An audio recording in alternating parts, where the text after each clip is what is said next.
창세기 29장 15절로부터 35절 마지막 절까지 우리 함께 보도록 합시다. 라반이 야곱에게 이르되 내가 비록 나의 생질이나 어찌 공으로 내 일만 하겠느냐, 무엇이 내 보수겠느냐, 내게 구하라. 라반이 두 딸이 있으니 형의 이름은 레아요 아우의 이름은 라헬이라. 레아는 알력이 부족하고 라헬은 곱고 아립다우니 라구엽이 라헬을 연애함으로 대답하되 내가 에삼촌의 작은 딸 라헬을 위하여 에삼촌에게 7년을 봉사하리이다. 라반이 가로되 그를 내게 주는 것이 타인에게 주는 것보다 나으니 나와 함께 있으라. 야곱이 라헬을 위하여 7년 동안 라반을 봉사하였으나 그를 연애하는 까닭에 7년을 수일같이 여겼더라. 야곱이 라반에게 이르되 내 기한이 찼으니 내 아내를 내게 주소서. 내가 그에게 들어가겠나이다. 라반이 그곳 사람을 다 모아 잔치하고 저녁에 그 딸 레아를 야곱에게로 데려가매 야곱이 그에게로 들어가니라. 라반이 또 그 여종 실바를 그 딸 레아에게 시녀로 주었더라. 야곱이 아침에 보니 레아라. 라반에게 이르되 예삼촌이 어찌하여 내게 이같이 행하셨나이까? 내가 라헬을 위하여 예삼촌에 봉사하지 아니하였나이까? 예삼촌이 나를 속이심은 어찌미니이까? 라반이 가로되 형보다 아우를 먼저 주는 것은 우리 지방에서 하지 아니하는 바이라. 이를 위하여 7년을 채우라. 우리가 그도 내게 주리니 내가 그를 위하여 또 7년을 내게 봉사할지니라. 야곱이 그대로 하여 그 7일을 채우매 라반이 딸 레할도 그에게 아내로 주고 라반이 또 그 여종 빌하를 그 딸 라헬에게 주어 시녀가 되게 하며 야곱이 또한 라헬에게로 들어갔고 그가 레아보다 라헬을 더 사랑하고 다시 7년을 라반에게 봉사하였더라. 여호와께서 레아에게 총이 없음을 보시고 그의 태를 여셨으나 라헬은 무자하였더라. 레아가 잉태하여 아들을 낳고 그 이름을 루벤이라 하여 가로되 여호와께서 나의 괴로움을 권고하셨으니 이제는 내 남편이 나를 사랑하리라다 하였더라.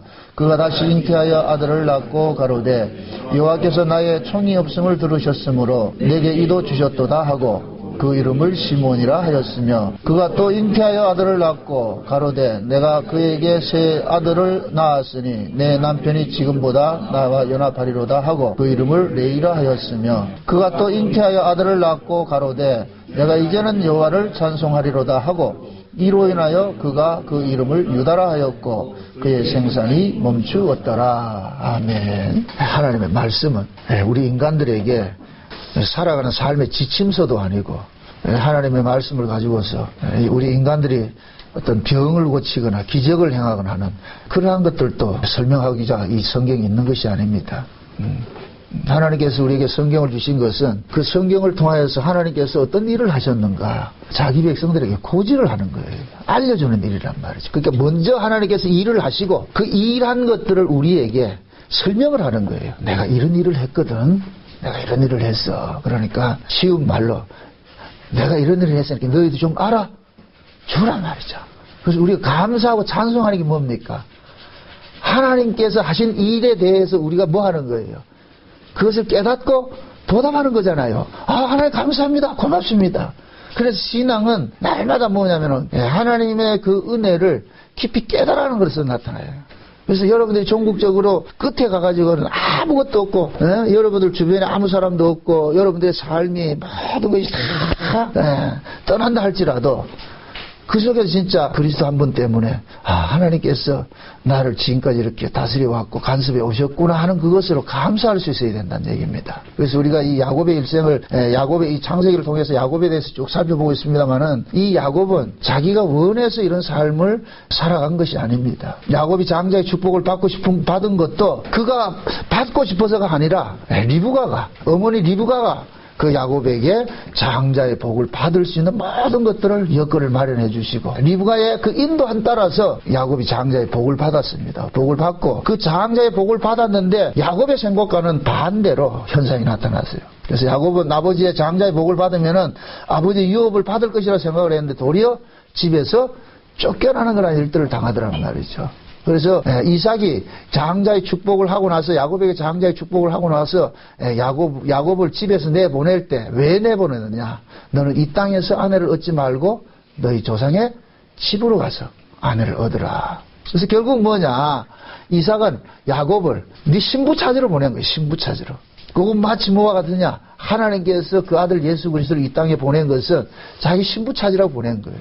그래서 이 야곱의 일생 속에는 예수님께서 자기 백성을 찾는 그 이야기가 담겨져 있는 거예요. 그래서 오늘 우리가 이 살펴볼 이 내용 속에서도 야곱이 지금 뭡니까? 하나님의 인도함 따라가지고서 어디에 갑니까? 무사히 어디에 도착합니까? 조상의 땅에 도착하지요. 조상의 땅. 그래서 다 하나님께서 야곱을 조상의 땅으로 보내고 또 조상에 있던 사람들을 전부 이렇게 세팅을 해놓은 거예요. 만날 수 있도록. 그래서 야곱이 우물가에 가가지고서 누굴 만났어요?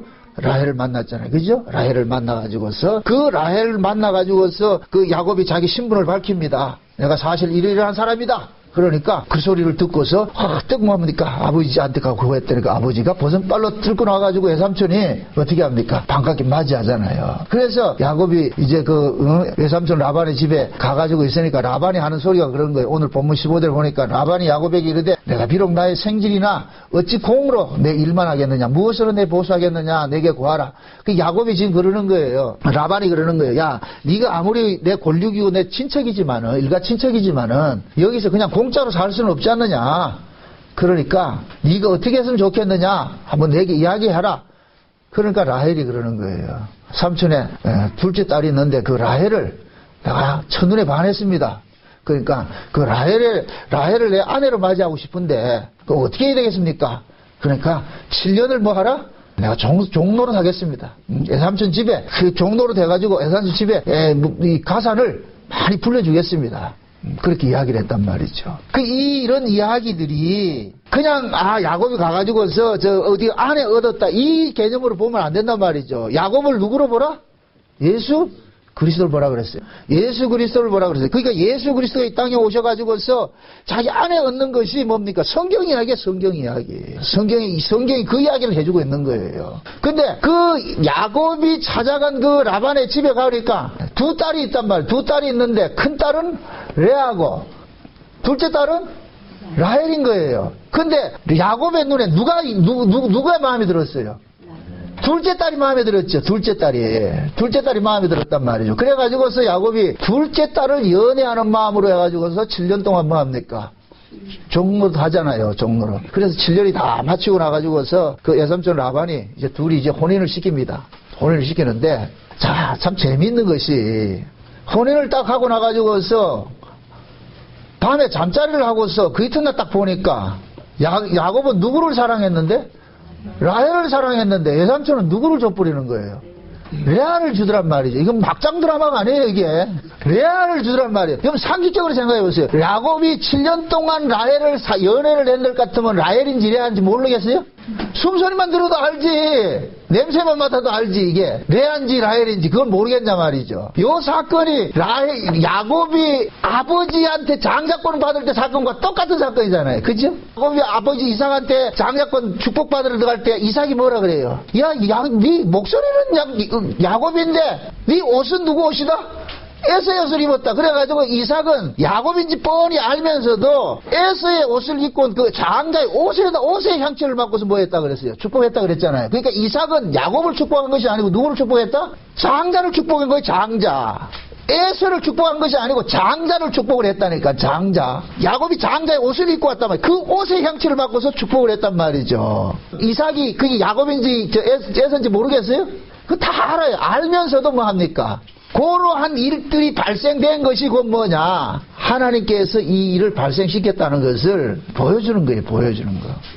그래서 나중에 이삭이 뭡니까? 심하게 경련을 이렇게 떨잖아요. 이것은 뭐냐면은 두려워서 떠는 것이 아니고 하나님의 그 언약을 자기가 잠시 잊고 자기 생각대로 그 건장하고 말이야. 사냥꾼 그 힘있는 그 마다들 그 에서를 가지고서 가압을 이으려 한 것이 이건 인간의 생각이었구나 하는 것을 깨닫고서 뭐 합니까? 그래서 두려워하는 거예요. 하나님께서 자기 뜻대로 개입하지 않고 하나님께서 하나님의 뜻대로 그것을 이루었다는 것을 알고서 이삭이 두려워한 거예요. 그 사건과 같이 지금 뭐냐면은 야곱에게 또 이런 일들이 일어났어요. 그게 이걸 가지고 추석에서 보면은 야곱이 인과응보로 아버지 속인 죄로 말이지 이렇게 당했다 이렇게 얘기를 하는데 이거 그 얘기가 아니란 말이죠. 그걸 잠깐 문자적으로 보니까 상식으로 보니까 그런 이야기를 하죠. 다시 말합니다. 야곱이 아내를 얻는 것은 무엇이다? 예수님께서 자기 백성을 구원하는 구속사 이야기예요. 구원사 이야기란 말이죠. 구원사. 그런데 지금 보세요.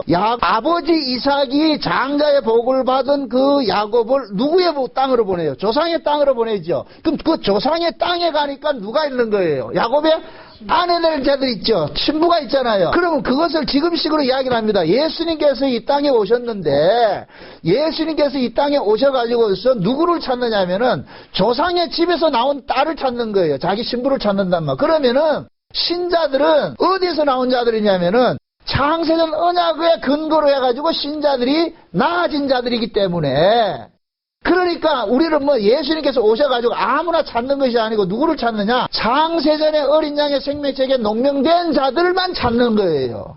이해되죠? 다시 설명합니다. 야곱이 조상의 땅에 가가지고서 신부를 찾는 것을 신약식으로 이야기를 할 것 같으면 복음적으로 이야기를 할 것 같으면은 저와 여러분들은 우연히 생겨난 것이 아니고 무엇에 근거로 생겨났어요? 창세전 언약을 근거로 해서 생겨났잖아요. 만물이 누구로부터 말미암았어요? 예수 그리스도로 말미암았죠. 그러니까 우리 조상이 누가 되는 거예요? 예수님이 되고 창세전 언약이 되는 것이죠. 그래서 예수님께서는 아무나 구원하는 것이 아니고 창세전 언약의 영생 주시기로 작정된 자들이 있다니까. 그거 찾아가는 거예요. 거기 그걸 구원하러 왔다. 그러니까 야곱도 지금 그리 가는 거예요. 조상의 집에 가는 것이. 그게 찾아가니까 레아와 야곱이 라헬이 있는데 이것을 언약식으로 이야기를 합니다. 지금 레아와 예수님의 두 아내는 두 언약을 상징을 하는 거예요. 두 언약을 상징하기도 하고 두 교회를 상징하기도 하고 하는데 두 언약을 상징하는데 우리가 창세전 언약을 볼 것 같으면은 두 언약이 나와요. 무슨 언약이 나오느냐? 에베소 1장 4절에서 나타나는 그 언약, 창세전 언약의 내용을 볼 것 같으면은 먼저 우리가 어디에 가둬지느냐면 죄 아래 가둬지는 일들이 먼저 일어나는 거예요. 죄 아래 가둬지는 일들이 먼저 일어나고 그 다음에 죄에서 뭐 하는 거예요? 건져내는 일들이 일어나죠. 그죠? 그러니까 그것을 거기에서는 이게 두 언약인지 우리가 모르는데 그것이 성경으로서 우리에게 주어질 때는 뭐냐? 구약과 신약이 있더란 말이죠. 옛 언약과 새 언약이 있더란 말이에요. 그러니까 창세전 언약을 딱 깨보니까 마치 말이죠. 쌍둥이가 그 속에 있는 거예요. 쌍둥이가. 옛 언약과 새 언약이 있는 거예요. 그러니까 지금 야곱도 지금 신부를 찾으러 갔는데 그 자기는 신부를 딱 라헬을 접찍어 가지고서 신부 뭡니까 종살이 했는데 삼촌은 라헬을 주는 것이 아니고 누구를 주는 거예요? 레아를 주고 거기다가 뭘 줍니까? 또 7일을 지나고 나니까 누구를 줘요? 라헬을 주지요. 그러니까 지금 야곱은 아내를 하나를 얻으러 갔는데 지금 몇 명이 생긴 거예요? 2명이 생겼죠. 그죠? 그러니까 야곱이 지금 아내를 얻으러 간 것은 언약에 이끌려서 아내를 얻으러 갔는데 예수님께서 이 땅에 언약을 펼치러 오셨는데 그 언약을 탁 깨보니까 두 언약이 나오더란 말이죠. 옛 언약과 새 언약이 나오더란 말이에요. 옛 언약과 새 언약. 그래서 이것을 에베소식으로 할 것 같으면은 먼저 우리가 죄 아래 가두어지는 것이 있고 그 다음에 우리는 뭐냐? 죄에서 건진받는 게 있더란 말이죠. 그래서 하나님께서 이스라엘 백성들을 선택을 하고 그래서 애굽에서 건져낸 자들에게 먼저 뭐를 주느냐? 율법을 주는 거예요. 율법이 역할이 뭐예요? 율법이 하는 역할이 뭐예요? 로마서 3장 봅시다. 이 본문은 딱 접어놓으시고 로마서 3장 다 아시지만은 또 한번 찾아봅시다. 로마서 3장 19절입니다. 20절. 로마서 3장 19절 20절입니다. 같이 봅시다. 우리가 알거니와 무릇 율법이 말하는 바는 율법 아래 있는 자들에게 말하는 것이니 이는 모든 입을 막고 온 세상으로 하나님의 심판 아래 있게 하려 함이니라. 그러므로 율법의 행위로 그의 앞에 의롭다 하심을 얻을 육체가 없나니 율법으로는 죄를 깨달음이니라. 자 보세요. 지금 하나님께서 이스라엘 백성들에게 애굽에서 나온 이스라엘 백성들에게 율법을 줘버립니다. 근데 그 율법을 주신 목적이 오늘 지금 이 사도 바울은 로마서를 통해 가지고 뭐 하느냐? 그 율법을 가지고서 이스라엘을 전부 죄 아래 가두는 일을 하고서 너희들은 마땅히 저주받아 심판당해야 될 자라는 것을 알려주는 일을 하기 위해서 율법을 준 거예요. 그러면은 이것을 역설적으로 이야기를 해보세요. 지금 이스라엘 백성들이 자기가 죄인인 줄 안다 모른다? 모르고 있죠. 모르고 있으니까 하나님께서 너희가 이런 죄인이라는 것을 알려주기 위해서 십계명을 준 거예요. 율법을 준 거예요. 그게 율법은 뭐냐면은 이스라엘 백성들의 실존을 알려주는 거울 역할을 한 거예요. 거울 역할을. 그래서 이스라엘 백성들은 율법을 딱 보고서 이것을 율법대로 지키려고 하면 안 돼. 그거는 이미 율법을 준 목적에서 의했단 말이죠. 율법을 가지고서 뭐 해야 되느냐? 아, 하나님의 뜻은 이런 뜻인데 내 꼬라지가 여기에 부응하지 못하는구나. 그걸 발견해야 된단 말이죠. 쉬운 말로 공부를 안 하기 때문에 공부해 그랬단 말이죠. 공부를 안 하니까 공부하라 그러잖아요. 공부 잘하는 애한테 공부하라는 소리 한다 안 한다? 늘 세수 잘하고 말이야 얼굴 깔끔하게 다니는 애하고 세수해 소리 안 한다니까. 세수를 안 하고 더럽게 사니까 세수해라 좀 깨끗이 입어라 그러잖아요. 마찬가지예요. 하나님께서 이미 자기 백성이에요. 이 애굽에서 난 자들이 비록 애굽에서 태어났지만 그들 속에는 무엇이 있어요? 아브라함의 언약이 흐르고 있잖아요. 그럼 그 아브라함의 언약으로 태어난 자들이기 때문에 하나님은 아무나 구원하는 것이 아니고 아브라함 언약 안에서 나온 자들만 구원한단 말이죠. 그래서 그들을 끄집어내 올 때 너희들이 그냥 끄집어내 오는 것이 아니고 그냥 살아나는 것이 아니고 어떤 분의 희생을 통해서 살아난다는 것을 예표적으로 보여주기 위해서 어린 양의 흠없는 어린 양을 잡아가지고서 그들 대신에 뭡니까? 그들의 사는 집의 문에다 바르잖아요. 이 얘기는 뭐냐? 하나님께서 어린 양의 피를 그들에게 발랐단 얘기예요. 피를 바르고서 나온 자들이 이스라엘이라니까, 이스라엘. 근데 이놈들이 자기가 죄인인 줄 안다 모른다? 모르잖아요. 그러니까 하나님은 뭐냐면은 은혜를 드러내려고 은혜를 이렇게 준비를 해놨어요. 은혜를 준비해놨는데 이 은혜를 알게 하기 위해서 법을 주느냐? 법을 줘버리는 거예요. 법을 줘버리는 거예요. 하나님은 우리에게는 영생을 준비를 해놨어요. 근데 이 영생을 뭐로 설명할 길이 없어. 이거 왜 설명을 하지? 그래서 영생에 반대되는 뭐를 줬느냐면은 죽음을 줘버린 거예요. 죽음을. 그래서 우리가 죽음에 쫓기는 사람, 우리가 죽음에 죽음 아래 가둬지고 보니까 우리는 어디를 사모하게 되는 거예요? 영생을 사모하게 되는 거예요. 만약에 죽음이 없을 것 같으면 영생은 드러나지 않아요. 어떻게 드러날 거예요? 제가 그래서 그 이야기를 하잖아요. 하나님께서 이 역사를 만든 것은 하나님을 드러내기 위해서 역사를 만들었다고 그랬어요. 창조주는 반드시 창조주로 드러나는 것은 피조물을 통해서 드러난다니까. 피조물이 없으면 창조주가 드러나지 않아요. 이해돼요? 하나님이 우리를 위해서 자기 백성을 위해서 천국을 준비를 해놨어요. 그럼 천국을 어떻게 드러내느냐? 지옥을 통해서 천국이 드러난다니까. 그래서 하나님께서는 자기 백성들을 어디로 보내느냐면은 먼저 지옥 같은 애굽에다 보내는 거예요. 저 가나안 천국을 준비를 해놔놓고. 지금 이해돼요? 가나안은 약속의 땅에 준비를 아브라함한테 이미 약속을 해서 이 땅 니한테 준다 했다니까. 그러고 나가지고 그 후손들이 어디로 보냈냐? 저 애굽으로 보냈단 말이죠. 그래서 애굽에서 지옥 같은 애굽에서 종살이 하다가 거기에서 어린 양의 피로서 건진 받아가지고 어디로 들어갑니까? 가나안 땅에 들어가잖아요. 그 가나안 땅에 들어가 지들이 자기들 힘으로 살았어요? 아니잖아요. 하나님께서 지금 그런 식으로 일을 한단 말이죠. 그래서 지금 야곱이 아내를 얻는데 두 아내는 두 언약을 상징한다 그랬어요. 그래서 두 언약은 뭐냐? 먼저 무슨 언약을 주느냐면은 율법을 주잖아요. 율법을 준단 말이죠. 죽이는 언약을 준단 말이죠. 그 다음에 살리는 언약을 주잖아요. 나중에 살리는 언약을 주잖아요. 그러니까 지금 야곱이 7년 동안 봉사를 하고 종로를 하고 나가지고서 장가를 딱 갔는데 자고 일하니까 둘째더라 첫째라 그러죠. 그러면서 야곱이 따지잖아요. 애삼촌한테. 삼촌 난 라헬을 사랑했는데 왜 레아를 줍니까? 그러니까 라반이 유명한 얘기를 해요. 이 동네 풍습이 그러하다. 이 동네 풍습이 언니가 먼저 가고 동생이 나중에 가는 것이지 언니보다 동생이 먼저 시집가는 거 그런 거 없다. 그러니까 언니부터 네가 취하고 그 다음에 줄게. 그래서 잔치를 일주일 벌리고 나가지고 누굴 줍니까? 라헬도 주잖아요. 여기서 중요하게 나와요. 중요하게 나온다니까. 상세는 언약은 먼저 무슨 언약이 먼저 주어진다? 죽이는 언약이 먼저 주어져요. 그 다음에 나중에 살리는 언약이 주어진단 말이죠. 옛 언약은 율법이 먼저 주고 은혜가 나중에 따라와요. 그럼 보세요. 야곱은 원래 누구를 사랑했어요? 라헬을 사랑했죠. 예수님께서 우리에게 주시고자 하는 것이 죽이는 것입니까? 살리는 것입니까? 살리는 것이죠. 살리는 것이 주시고자 하는 것인데 그런데 먼저 뭐가 우리에게 주어졌어요? 죽음이 주어졌지. 죽음이. 살리는 것이 목적인데 살림이 있으려면 먼저 뭐가 돼야 된다? 죽음이 있죠. 요게 풍습이라니까. 그 동네 풍습이라니까. 지금 이해돼요 이게? 이게 굉장히 흥분되는 이야기인데 이게. 그렇자 보세요. 야곱은 보세요. 7년 종살이를 해가지고서 누구를 얻었어요? 라헬을 연애를 했는데 얻어진 것이 누구를 얻었어요? 레아를 얻었죠. 그런데 1일 잔치를 하고 난 이후에는 누구를 얻느냐면 라헬을 얻었어요. 자기가 원하는 걸 얻었어요. 여기서 잘 보세요. 레아를 얻기 위해서는 7년 동안 종살이를 했어요. 레아를 얻기 위해서 종살이가 된 것이 돼버리고, 그 다음에 라헬은 뭐냐, 이미 얻고서 7년을 다시 종살이 한다는, 이거 굉장히 중요한 사건이에요. 구약의 율법은 메시아를 기다리는 신앙생활이에요. 메시아를 기다리는 신앙생활 한다니까. 근데 신약은 메시아가 온 메시아와 신앙생활 하는 거예요.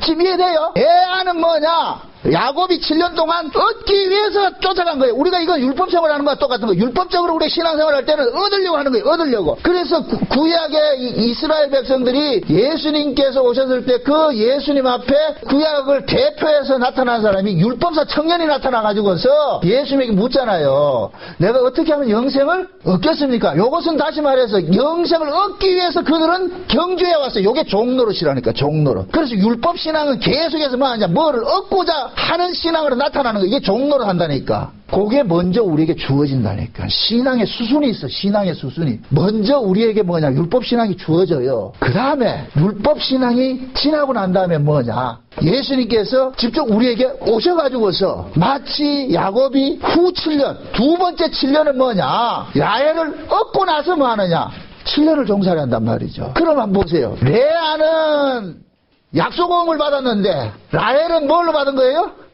현찰로 받은 거예요. 현찰로 받았단 말이죠. 그러니까 지금 보세요. 야곱은 지금 뭐냐면은 라헬을 얻고 나가지고서 7년 동안 종살이 하는 것이 지금 저와 여러분들이 율법 아래에 있다가 은혜 아래로 컨전 받아가지고서 은혜 아래서 신앙생활하는 것과 똑같은 거예요. 구약의 이스라엘은 메시아가 오실 것이라는 것을 기대하고서 신앙생활을 했는데, 신약은 오순절 성령이 임하고 나가지고 예수님께서 그들 속에 들어가가지고 신앙생활이 시작되는 거예요. 이해되죠? 그러니까 신앙이라는 것은 두 가지 신앙이 있는데, 지금도 어떤 사람은 종처럼 7년 봉사하는 사람이 있고, 어떤 사람은 이미 얻은 것으로 얻어가지고 하는 사람이 있는 거예요. 요걸 일컬어서 뭐냐면 종과 아들이라고 그런다. 아들. 갈라디아서 4장 1절부터 봅니다. 1절부터 같이 봅니다. 1절부터 몇 절까지 보느냐면은 7절까지 봅시다. 7절까지. 내가 또 말하노니 유업을 이을 자가 모든 것이 주인이나 어렸을 동안에는 종과 다름이 없어서 그 아버지의 정한 때까지 후견인과 청지기 아래에 있나니, 이와 같이 우리도 어렸을 때에 이 세상 초등학문 아래에 있어서 종노릇 하였더니 때가 참에 하나님이 그 아들을 보내사 여자에게 나게 하시고 율법 아래 나게 하신 것은 율법 아래 있는 자들을 속량하시고 우리로 아들의 명분을 얻게 하심이라. 너희가 아들인 거로 하나님이 그 아들의 영을 우리 마음 가운데 보내사 아바 아버지라 부르게 하셨느니라. 그러므로 내가 이후로는 종이 아니요 아들이니, 아들이면 하나님으로 말미암아 유업을 이을 자니라. 원래 아들이었는데 편의상 그 나라 풍습 따라서 먼저, 원래 아들인데 풍습 따라서 뭐로 보낸 거예요? 종으로 보냈죠. 종노릇을 먼저 하게 했죠. 그럼 종노릇 한 신앙이 뭐예요? 구약이죠. 그죠? 구약이 율법신앙이잖아요. 그러다가 때가 돼서 예수님께서 이 땅에 오셔가지고서 그 구약의 율법 아래 있는 자기 백성들을 어떻게 합니까? 끄집어내잖아요. 끄집어내서 어디로 건져놔요? 은혜 아래로 집어넣잖아요. 그러니까 은혜 아래로 집어넣은 자들은 요거는 종입니까? 아들입니까? 아들이죠. 아들. 그죠? 그러니까 지금은 뭐, 신앙생활은 종이 신앙생활하면 종으로서 신앙생활하는 거하고 아들로서 신앙생활하는 것은 완전히 다른 거예요. 완전히 다르다니. 천국을 가기 위해서 신앙생활하는 사람하고 천국 안에서 신앙생활하는 사람은 다르다니까. 묻습니다. 천국 가기 위해서 신앙생활합니까? 이미 천국 안에서 신앙생활합니까? 여러분은? 천국 안에서 신앙생활을 할 것 같으면 여러분들 기쁨과 감사와 이게 나와야 돼요. 근데 여러분들의 삶은 기쁨이 안 나오잖아요. 신앙생활이 무겁짐이잖아요. 오늘 또 교회 가야 되나? 왜 주일을 이렇게 빨리도 돌아오냐? 여러분 안 그래요? 필돌 식구들은 주일이 기다려지는데 여러분들은 주일이 안 왔으면 좋잖아요. 뭐 또 왔냐? 수요일도 가야 되고 금요일도 가야 되고 종노릇 같이 여러분들 신앙생활을 같이 보이니까 제가 심히 당황스럽다니까. 아들의 신앙생활을 해야 되는데 레아를 얻기 위해 가지고서 꼭 신앙생활을 한 것 같아요. 라헬은 이미 우리 얻어놨는데 말이죠. 정체성을 보시라고. 여러분들의 정체성을. 내가 과연 이런 말씀 앞에서 내가 지금 신앙생활을 어떤 식으로 하고 있느냐, 종노릇 하고 있느냐, 종처럼 하고 있느냐, 아니면 아들로서 하고 있느냐. 아들은 뭐냐, 이미 유업을 다 받았어요. 받아가지고서. 근데 아들의 신앙생활은 자유가 되죠. 자유가. 종은 일을 안 하면 어떻게 돼요? 죽지요. 그죠? 쫓겨난단 말이죠. 그러나 아들은 일과 상관이 없이 어떻게 됩니까? 살잖아요. 최소한도 우리는 오늘 우리 이호신 집사님 기도한 것 같이 비록 세상에서 개판 살아도 주여 주의 긍휼을 힘입고 또 왔습니다. 맞아요. 이게 아들이에요. 그렇다고 아버지 죄송합니다. 내가 잘못 살아가 나 집 나가겠습니다. 이러면 이게 진짜 종인데 그래도 꾸역꾸역 지구적이 찾아와가지고서 주여 잘못했습니다 하는 거 이거 아들 분명히 맞아. 그런데 그런 삶은 가난한 삶이라니까. 아들이면 이젠 가출하지 말고 집에서 열심히 사세요. 때를 따라서 말이죠. 교회 와가지고서 열심히 봉사하고 충성하고 하는 게 이게 아들의 신앙이라니까. 우리의 신앙생활들이 야곱의 그 7년과 7년, 두 7년의 그 신앙의 삶을 이렇게 비교를 해봐갔을 때, 야곱은 7년 동안을 했을 때는 결국 얻어진 것은 레아를 얻었고, 레아를 얻기 위해서 7년 생활을 한 것이 돼버리고, 나머지 후에 7년 생활은 뭐냐? 이미 라헬을 얻고 나가지고 이게 한단 말이죠. 근데 실제 지금 야곱은 누구를 사랑했다 그랬어요? 사랑했다 그러죠. 그런데 하나님께서 아주 이상한 방법을 여기 취하십니다. 어떻게 취하시냐면은 레아에게는 총이 없으므로 자식을 많이 줘버리고 라헬에게는 자식을 안 주는 일들을 벌였다니까. 하나님께서 우리 생각 같으면 보세요. 레아가 총이 없다는 얘기는 레아가 신랑의 사랑을 못 받았다는 얘기라. 총이 없다는 얘기는 은총을 못 받았다는 얘기예요. 그러니까 남편의 사랑을 받지 못한. 그러니까 야곱이 누구를 사랑했어요? 레아를 사랑했어요? 라헬을 사랑했어요? 라헬을 사랑했잖아요. 그런데 남편의 사랑을 받지 못한 레아는 하룻밤만 자면 아들을 쌍둥이 쑥쑥 잘 낳는단 말이에요. 그런데 라헬은 아무리 해도 자식을 못 낳아. 우리 상식에는 사랑을 받은 여자가 알을 많이 낳고 미움을 받은 여자가 알을 많이 낳지 말아야 되잖아요. 그런데 지금 이 성경에서 보면은 사랑을 받지 못한 레아에게는 자식이 많이 생산이 되는데 왜 사랑을 입은 라헬에게는 자식이 많이 생산이 안 되느냐 이거예요. 그럼 이 이야기는 그럼 뭐냐? 하나님께서 구원을 하는 것은 이 세상의 모든 사람이 세상에 모래알같이 많다 할지라도 진짜 하나님으로부터 구원 얻을 사람들은 많다 적다? 적다는 얘기예요. 적다. 진짜 하나님의 사랑을 입은 사람은 적은 거예요. 그래서 라헬의 소생은 작은 모습으로 드러나는 거예요. 지금 잡으세요. 라헬이 자식을 낳지 못하자 그 야곱에게 막 짜증을 내지요. 나도 좀 자식 좀 낳아달라 그러잖아요. 그러니까 야곱이 하는 얘기가 내가 하나님이다 그러잖아요. 내가 하나님이다. 그래서 나중에 라헬이 야곱이 자식을 낳지 못하자 나중에는 합판체를 먹고서 자식을 하나 생산을 하잖아요. 그게 누구였어요? 요셉이었잖아. 그죠? 요셉이었잖아. 그럴 것 같으면은 라헬에게 있어서 진짜 남편은 누구냐면은 야곱이 아니고 누구냐? 합판체가 되는 거예요. 합판체가. 진짜 남편은. 이건 다시 말해가지고 무슨 이야기를 하느냐면은 야곱이라는 남편이 있고 합판체를 먹고서 낳은 자식이니까 자식을 낳는다는 것을 전제로 했을 때 자식을 낳아주는 사람이 남편이라고 생각을 했을 때 야곱은 자식을 낳아주지 못하는 남편이고 합판체는 자식을 낳아준 남편이 되는 거예요. 이것을 신약식으로 이야기할 것 같으면은 육체로 오신 예수가 있고 성령으로 오신 예수가 있단 말이죠. 우리가 거듭나는 것은 성령으로 오신 예수가 오셨을 때 우리가 거듭나는 거예요. 제자들이 3년 동안 예수님과 육체적으로 교제를 했지 같으면은 교제를 했지만 예수님 십자가 지실 때 그들은 다 뭐합니까? 도망가 버렸죠. 그런데 오순절 성령이 오고 나니까 그때부터는 뭡니까? 도망간대가 안 갑니까? 안 가죠. 왜 그래요? 지금 오순절 성령이 오고 나가지고서는 이 남편은 뭡니까? 옛날 육체로 오신 예수님과 다르단 말이죠. 영으로 오신 그 예수님께서 지금 제자들 속에 들어가 있는 거예요. 들어가니까 이제부터는 뭐가 되느냐? 그들이 뭡니까? 제자들의 그 삶 자체가 바뀌어지는 거예요. 바뀌어진단 말이죠. 그러니까 제자들은 뭐냐? 제자들도 두 남편이 있는데 야곱과 같은 남편이 있고 합판체 같은 그 남편이 있는데 야곱과 같은 남편은 육체로 오신 예수님을 상징을 하고 합판체로 오신 그 합판체는 뭐냐? 성령으로 오신 예수님을 상징을 한단 말이에요. 그러니까 지금 우리는 뭐냐? 합판체로 오신 그 예수님을 통해 가지고 우리는 뭐냐? 거듭난 자가 되고 하나님의 아들들이 됐잖아요. 그 지금 뭡니까? 야곱에게 있어서 이 레아와 라헬이라는 두 여자는 두 아내는 언약적으로 볼 것 같으면은 옛 언약과 새 언약이라고 그랬어요. 그죠? 새 언약 원래 새 언약을 주시기로 작정을 했는데 새 언약을 새 언약으로 드러내기 위해서 먼저 옛 언약이 바탕에 깔려주는 거예요. 그래서 하나님께서는 지금 보세요. 라헬을 준비를 시켜놨는데 그 라헬을 드러내기 위해서 레아를 먼저 준 거예요. 레아 야곱에게. 야곱이 누구를 사랑했고 누구를 미워했다? 라헬은 사랑했고 레아는 미워해서 총이 없다. 이 얘기는 미움을 받았다는 얘기거든요. 미움을 받았다. 그러니까 레아는 라헬의 미움을 받았고 라헬은 야곱의 사랑을 받았어요. 사랑을 받았어요. 그런데 그것이 이 땅에서는 역설적으로 나타나더란 말이죠. 미움을 받은 레아는 승승장구하고 사랑을 받은 라헬은 고난당하는 모습으로 나타나더란 말이죠. 그럼 그것을 지금식으로 이야기를 해보세요. 진짜 하나님의 은혜를 입고서 하나님의 언약으로 난 자들은 이 땅에서 잘 되는 것으로 나타나는 것이 아니라 고난받는 모습으로 나타나는 거예요. 고난받는 모습으로. 그래서 지금도 마찬가지예요. 교회가 진짜 하나님의 언약을 가진 교회들은 진짜 하나님의 언약을 가진 교회들은 부흥이 안 되고 하나님의 언약이 없는 교회들은 부흥이 된다니까. 그것은 뭐냐? 하나님께서 총을 받지 못한 레아에게는 자식을 많이 줬고 사랑을 받은 라헬은 자식을 안 준 것과 같은 거예요. 그러니까 그 두 속에 하나님께서 자기 백성을 이 땅에서 다뤄가는 모습을 보여주는 거예요. 그래서 레아의 소생은 많고 라헬의 소생은 적은 거예요. 그걸 교회로 비교해요. 두 여자를 두 교회를 한번 보세요. 라헬과 같은 교회는 교인들이 많다 적다?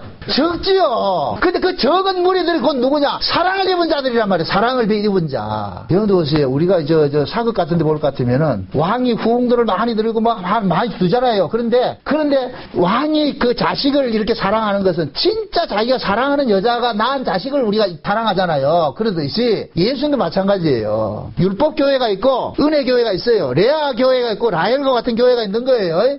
그런데 레아 교회는 승승장구에 부흥도 잘 되고 하는 것마다 잘 돼요. 그런데 실제 하나님의 사랑은 어디에가 있느냐? 라헬과 같은 교회가 있단 말이죠. 근데 이 라헬과 같은 교회는 잘 된다 안 된다? 안 되는 거예요. 이게 그만큼 뭐 하느냐? 이 땅에는 하나님의 언약으로서 구원받은 자들은 희소하다는 거예요. 희소하다는 거예요. 그렇게 드러내는 거예요. 성경에는 항상 신자를 사람이라 그러고 주 예수 안에 있는 사람을 사람이라 그러고 예수 바깥에 있는 사람을 보고서 짐승이라는 이유는 사람은 생명을 하나를 낳지만 짐승은 10마리씩 낳는 것은 그 이유 그렇게 비교를 하는 거예요. 지금 이해됩니까 이게?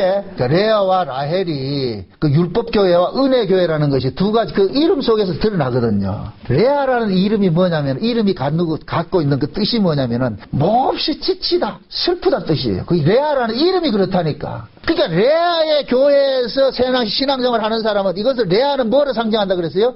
율법이라고 그랬죠. 그러니까 율법 안에서 신앙생활을 하는 사람들은 슬프고 지쳐요. 이게 종이란 말이에요. 종. 그 라헬이라는 이름의 뜻은 뭐냐면 암양이라거든. 암양. 이건 사랑받는 암양이라고 그러지. 암양. 이거 그냥 암양이 아니고 아주 토실토실해가지고 진짜 예쁘고 그런 걸 상징한단 말이죠. 그러니까 라헬과 같은 교회는 이 은혜 교회 안에는 뭐냐? 신자들이 아리따워요. 토실토실 생명을 생산하고 말이야 살아있는 모습으로 드러나는 거예요. 아주 그런 모습이란 말이죠. 그게 신앙생활이 이 땅에 말이야 수많은 교회가 있고 수많은 신자들이 있지만은 진짜 언약으로 난 자와 언약으로 나지 않는 자들이 다르다니까 달라. 그러니까 언약으로 난 자들은 작아요. 숫자가 작아요. 그래서 성경에서는 항상 뭐냐? 하나님의 백성들은 작은 무리로 나타나는 이게 구약에서는 11조로 나타나는 거예요. 11조. 11조가 뭐냐? 구원받은 성도를 상징하는 거예요. 11조가 뭐라 그랬어요? 최초의 11조가 뭐라 그랬어요? 아브라함이 조카 롯이 소돔 고모라 그 전쟁에서 뭡니까? 포로로 잡혀갔잖아요. 포로로 잡혀간 그들을 아브라함이 하나님의 은혜로서 전쟁을 치러가지고서 뭐합니까? 그들을 찾아오죠. 찾아오는데 멜기세덱이 떡과 포도주를 가지고서 아브라함에게 축복을 하면서 아브라함아 이 전쟁은 네가 한 것이 아니라 누가 한 것이다? 하나님께서 너와 함께해서 한 전쟁이다. 그러니까 아브라함이 그걸 알고 나가지고서 그 전쟁에서 잡은 포로들 중에 전리품 중에서 10분의 1을 어떻게 합니까?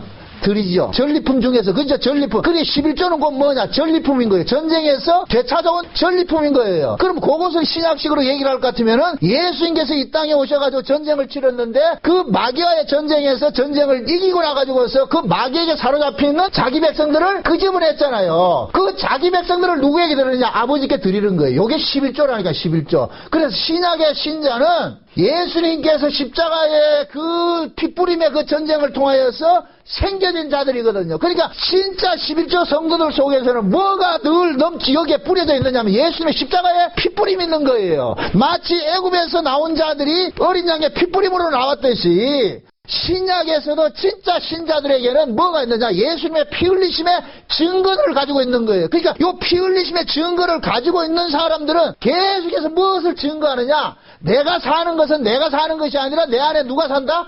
그리스도께서 산다는 것을 늘 증거하게 된다니까. 그래서 예수님께서 우리 안에 오셔가지고서 오순도 성령이 임하고 나가지고 예수님께서 우리 안에 오셔가지고 사는 것은 마치 야곱이 라헬을 얻고 나가지고 7년 동안 다시 종살이 하는 것과 똑같은 거예요. 봉사하는 거. 그러니까 저 보세요. 야곱은 지금 뭡니까? 아내를 얻기 위해서 자기 몸을 뭐 합니까? 내어주지요. 그 아내를 얻기 위해 가지고서 값을 치른 거예요. 값을 치른 거. 결혼 지참금이라니까. 그래서 구약에서는 이스라엘의 그 혼인 예식 속에서는 항상 뭡니까? 남자가 여자에게 장가들 때 그 여자의 부모에게 뭐를 주느냐? 결혼 지참금을 주는 거예요. 돈을 준다니까. 내가 이 여자를 데려가기. 그러니까 그 여자는 결국 뭡니까? 그 남편의 값을 치르고 사온 것이 돼버리죠. 그래서 남편의 값을 치르고 사온 자이기 때문에 여자는 그때부터는 뭐냐? 여자의 일생이 없는 것이고 전부 남편의 일생으로 뭐가 되는 거예요? 종속이 돼버린다니까.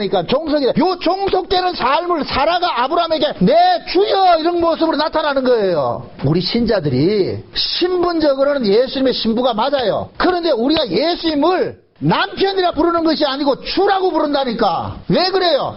그 남편 되신 분이 자기가 피 뿌려서 값을 치르고 나를 뭐 했기 때문에? 사왔기 때문에. 그러니까 야곱은 지금 뭐냐? 7년 동안 뭐 한 거예요? 값을 치른 거예요. 값을 치른 거. 값 주고 뭐 하냐? 사와버린 것이 되어버려. 그러니까 이것이 예수님께서 저와 여러분들을 구원을 할 때 그냥 구원한 것이 아니라 십자가에 죽음이라는 그 값을 치르고서 우리를 구원을 했어요. 그러면 우리는 전부 뭐냐? 예수님의 십자가의 죽으심이라는 그 값을 주고서 우리는 구원을 받은 자들이니까 요 구원을 받은 자들은 계속해서 간증해야 될 것이 뭐가 간증되어야 되느냐? 날 위해서 누가 죽었다? 우리 신랑이 죽었어. 자기를 위해서 신랑이 죽었다는 것을 몸에 짊어진 사람들은 계속해서 이 고백을 해야 되는 거예요. 내가 사는 것은 내가 사는 것이 아니라 누구 때문에 산다? 신랑 때문에 산다는 거. 신랑 때문에 산다는 거. 그걸 증거하는 것이 이게 전도라니까. 전도. 세상에서는 두 부류의 사람이 있어요. 스스로 사는 사람이 있고 신랑의 죽음으로 사는 사람이 있다니까. 요거 신랑의 죽음으로 사는 사람들은 오로지 누구만 알아요? 신랑에게 값을 주고서 신랑이 값을 치르고 사온 사람만 알겠죠. 그래서 하나님께서는 예수라는 신랑의 값을 치르고서 사오심을 입은 그 백성들에게만 뭐를 주냐? 성령을 주셔가지고서 요 사실을 깨닫게 만드는 거예요. 깨닫게 만드는 거예요. 그게 성령 받은 사람들은 늘 뭐냐? 자기 안에 고백이 무슨 고백이 나타나느냐? 아, 내가 사는 것은 예수 그리스도의 핏뿌림 때문에 내가 살고 있습니다는 이 고백이 계속 나와야 되는 거예요. 그런 사람들이 많다 적다? 적다는 거예요. 적다. 그래서 항상 시대마다 하나님께서 택함을 입은 자들은 작은 모습으로 나타나는 거예요. 작은 모습으로. 지금 이 시대도 마찬가지예요. 교회가 한국교회가 1000만 된다 이렇게 아니에요. 겉으로는 많겠죠. 교인들은 많겠죠. 교회는 그냥 내가 원하면 교인돼요. 성도는 안 된다니까. 성도는 예수님께서 낳아줘야 된다니까. 그게 예수로부터 나아짐을 입은 그 사람들의 특징은 뭐냐? 늘 비록 자기 꼬라지가 형편 없지만은 늘 누구를 증거하느냐? 내 형편보다도 예수 그리스도 때문에 내가 산다는 이 고백을 가지고 있는 거예요. 자기 고백을. 그게 이런 고백을 가지고 있을 것 같으면은 그리스도 밖에 있는 사람들이 봤을 때는 욕을 해요. 판으로 살면서도 꼭 하나님의 은혜를 입고 자기도 구원받았다 그런단 말이죠.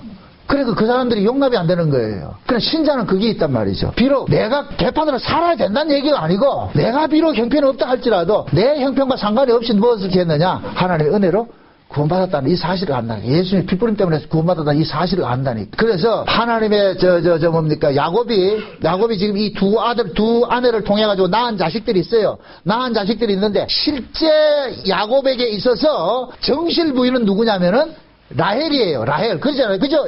야곱이 라헬을 사랑했기 때문에 라헬이 정실 부인이에요. 근데 그 정실 부인이 역사 속에서는 무엇으로 나타나냐? 후처로 드러난다니까. 후처로. 레아가 정실부인 자리에 앉아버리고, 근데 실제로는 정실부인 누구예요? 라헬이죠.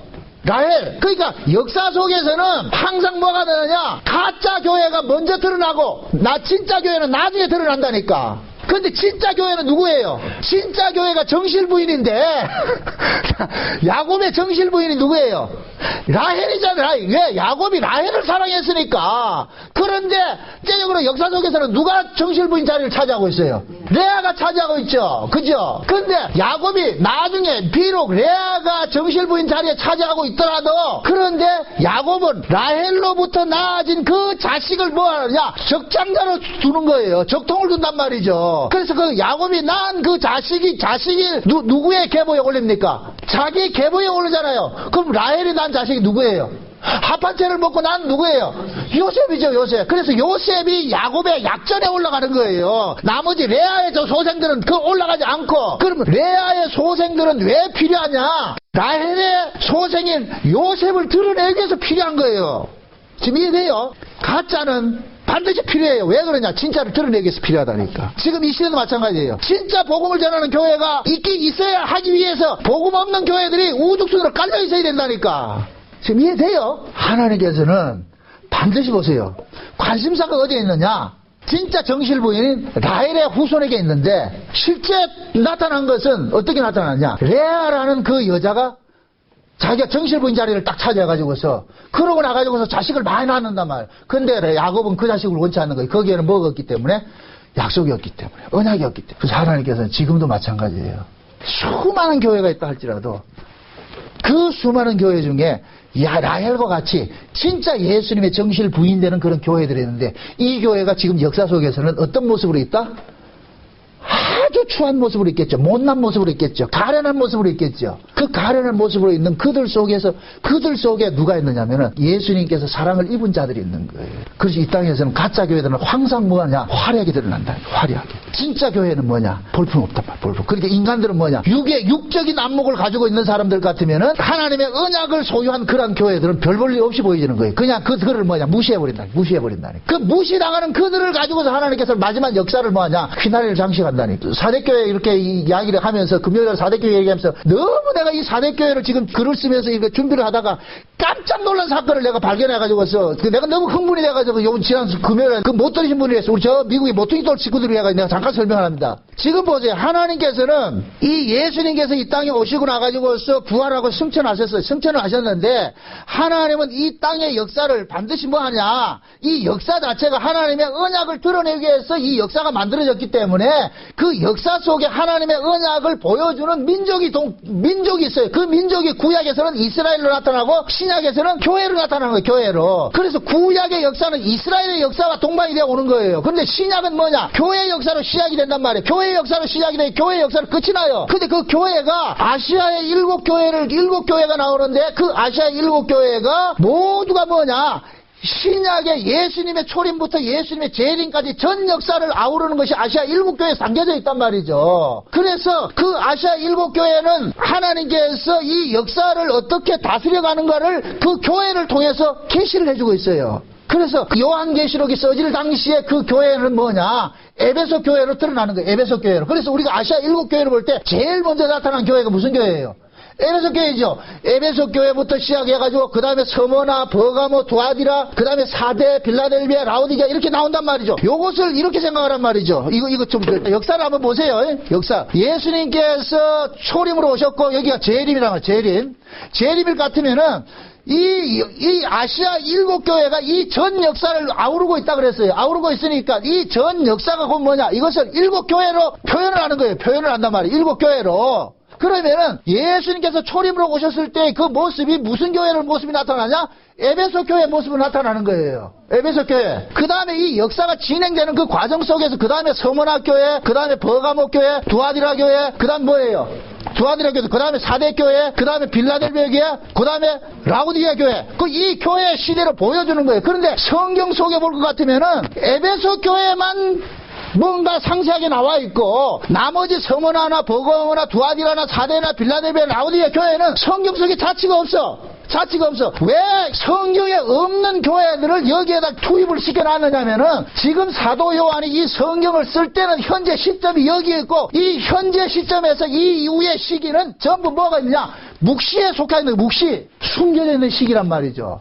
이해돼요? 그 숨겨져 있는 시기를 설명하기 위해서 성경에 없는 교회들을 이야기를 해주는 거예요. 그래서 그 성경에 없는 교회들이 그 시대마다 하나님께서 이 교회를 가지고 설명을 하는 거예요. 그래서 에베소 교회는 예수님께서 초림으로 오셔가지고서 교회를 막 세우고 초대교회를 상징한다 그랬어요. 초대교회를. 그 다음에 그 초대교회가 지나가지고서는 극심한 핍박과 환란을 당해가지고서 수많은 사람들이 순교를 당하는 것을 서문학교회로 표현을 하는 거예요. 서문학교회로. 그래서 서문학교회는 순교 시대를 상징한단 말이죠. 그럼 서문학교회가 지나고 나가지고서 그 다음에 뭐 하느냐?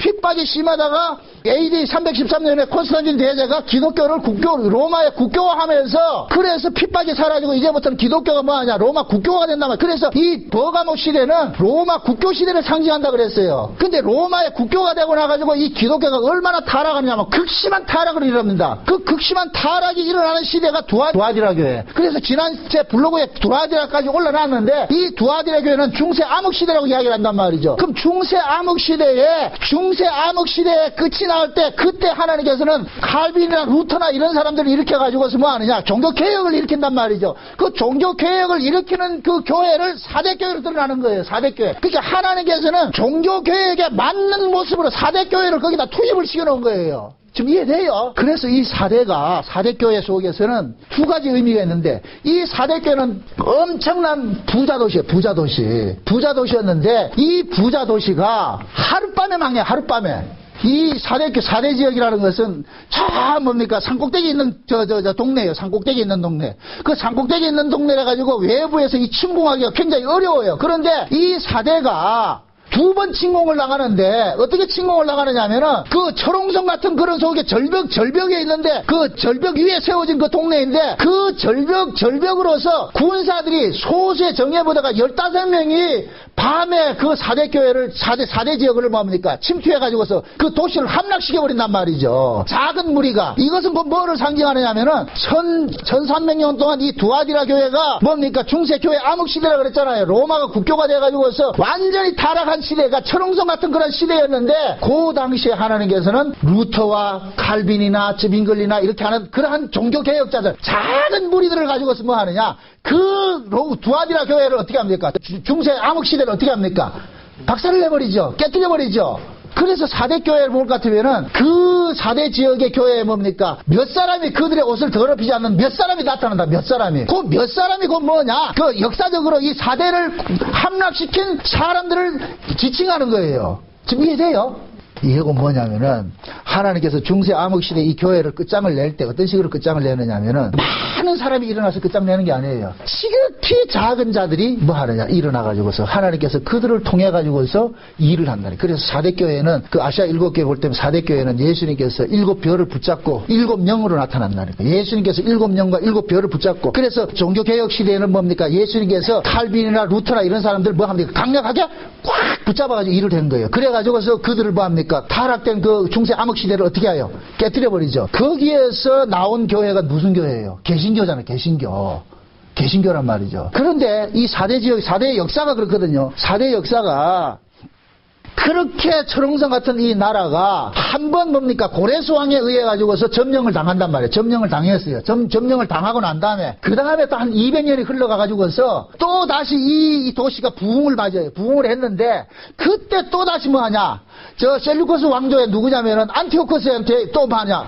멸망을 당해. 그러니까 두 번 멸망당하는 사건이 나온다니까. 멸망당할 수 없는 그 위치를 가지고 있는 이 사대 지역이 두 번씩이나 지극히 작은 15명의 그 군사를 통해가지고서 멸망을 당한단 말이죠. 그 이야기는 그건 뭐냐? 두아디락의 중세 암흑시대 이 캐토릭의 그 암흑의 역사를 하나님께서는 종교개혁자들을 일으켜가지고 그 작은 무리들을 일으켜가지고 중세 암흑시대를 끝장을 내가지고 냈는데 거기에서 나온 교회가 개신교라 그랬어요. 개신교다. 이 개신교가 또 역사적으로 흘러 시간이 가다 보면 또 뭐가 돼버리냐? 캐토릭화 돼버리는 거예요. 지금 이 시대의 개신교가 옛날 종교개혁 시대 전으로 돌아가는 거가 똑같이 돼버렸다는 지금.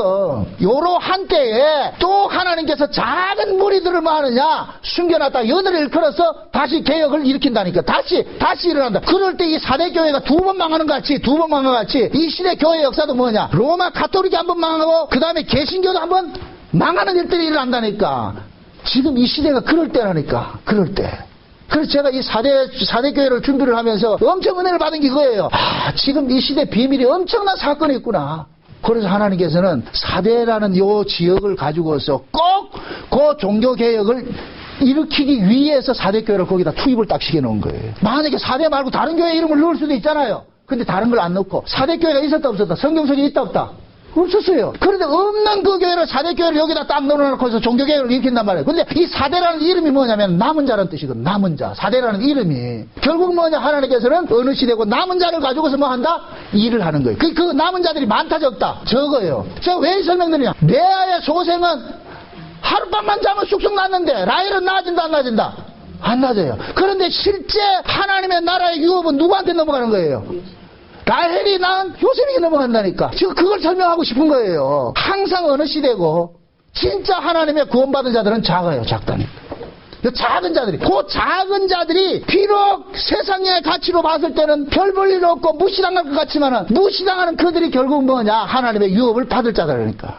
형제들의, 야곱의 12아들 중에서 볼 것 같으면 형제들의 입장에 봤을 때는 요셉은 아무것도 아니에요. 잘난 자들은 루벤이고 말이죠, 레이고 시몬이고 이런 애들이지, 레아의 소생들이 잘난 자들이라니까.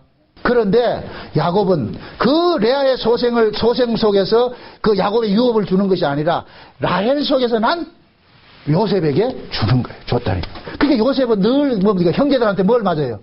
얻어맞죠? 형제들한테. 요셉이 형제들한테 얻어맞고 버림당해주고 말해 죽임당해주고. 그런데 그 요셉이 나중에 형제들을 어떻게 합니까? 살려내죠. 그것이 곧 누구냐? 예수님의 모습이라니까. 예수님께서 이 땅에 오셨을 때 그 레아의 소생과 같은 유대인들은 바글바글했어요. 근데 예수님께서 오셔가지고서 제자들을 선택을 하고 이럴 때 예수님을 따르는 무리들이 많았다 적었다? 작았죠. 근데 그들이 어떻게 하면 유대교가 세력으로 해서 뭐 했어요? 힘으로 해서 예수를 죽였잖아요. 그런데 그 죽임당한 그 예수를 통해서 다시 뭐 합니까? 형제들을 살려내는 일들을 하잖아요. 그와 마찬가지로 지금 이 시대도 마찬가지인 거예요. 항상 남은 자들이 그 시대를 깨우는 일을 한다니까. 깨우는 일들을. 그게 여러분들이 지금 이 시대에 수많은 교회가 있고 수많은 신자들이 있지만은 그들 속에서 여러분들이 뭐가 되느냐? 남은 자가 되어야 된다. 남은 자로서 이 남은 자의 특징은 뭐냐? 무엇으로 남겨진 자예요? 하나님의 은혜로 남겨진 자들이죠. 그 하나님의 은혜로 남겨진 자들의 특징 속에는 뭐가 있느냐? 계속해서 하나님의 은혜성을 드러낸단 말이죠. 예수 그리스도의 십자가 복음을 증거한다니까. 그들 속에는 오로지 예수 그리스도의 십자가를 증거한단 말이죠. 근데 그 예수님의 십자가를 증거하는 그들이 결국 뭐냐? 천국의 유업을 얻을 자들이라니까. 이 사람들이 남은 자들이라니까. 그래서 오늘 우리가 이 야곱의 두 아내를 통해 가지고서 우리가 잠깐 살펴봤는데, 여러분들이 지금 소속을 한번 보시란 말이죠. 내가 지금 레아의 소생인지 아니면 라헬의 소생인지 자기 정체성을 좀 분명히 알고 신앙생활을 하시라니까. 라헬의 소생은 라헬과 같이 뭐 하느냐? 고난이 많아요.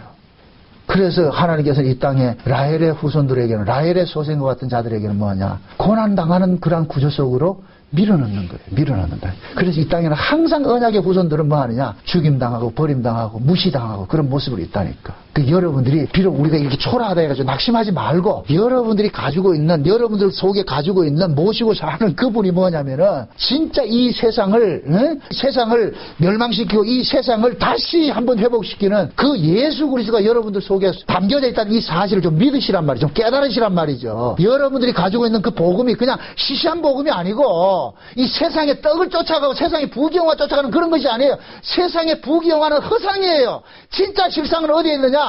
천국에 있다니까. 그 천국을 우리에게 주시는 그 복음을 여러분들이 가지고 있잖아요. 그러니까 최소한 여러분들이 그 복음 가진 자로서 좀 당당하게 사시라고.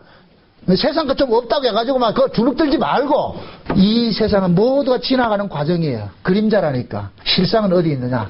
따로 있어요. 하늘에 있어요. 그래서 하나님께서 야곱을 집에서 나와서 제일 먼저 가르친 것이 뭐냐? 베델 광야에서 너는 이 땅에 속한 자가 아니라 저 하늘에 속한 자라는 걸 알려주기 위해서 사닥다리로 하나님 나라가 열리는 모습을 보여준 거예요. 근데 야곱은 그걸 모르고 계속 땅에 걸 쫓아가니까 하나님께서 어떻게 하느냐? 나중에는 야복강에서 환도뼈 붙들이고 깨뜨려버리고 야곱이 추구했던 그 가치관들 전부 앗아가 버리고 뭐냐? 이제 너는 언약을 위해서 사는 자라는 것을 하나님께서 알려주는 거예요.